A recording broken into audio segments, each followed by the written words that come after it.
Dumela bakulu, the nyame Tijan is here. Panya Runes upon Panya Kusku, tender ma streets a social media, Nyarguns a rep scandal, ya Yaguana president Nangagba, Jinji, Nyatwajo. Atunas or not who prove the Tunganya sons with Sanya. But in Yata Nuepanapa, Inya, we Irkutawana, Dr. Wota Mzembi, we Ambova. Minister we batore ZANU-PF aishanda ZANU-PF pangoya na Mugabe ndiye ari kutaura kuti nyaya dzezipi adzipindirwe tangatisipo ngatitaurei dzembudzi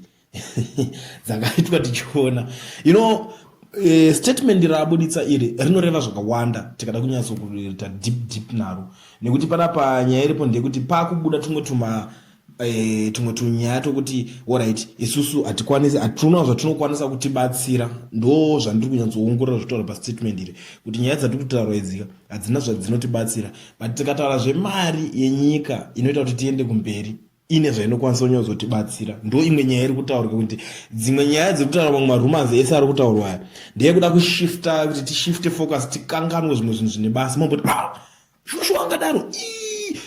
boss imagine ukanzwa kungonzi president vakamborepa iwe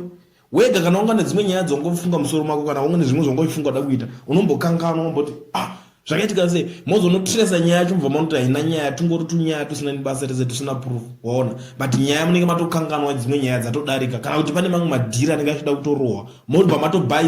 motobhayizika mozopepuka leta mamaona futi nyaya yacho mamuchimhanisani nayo haina nyaya futi haina proof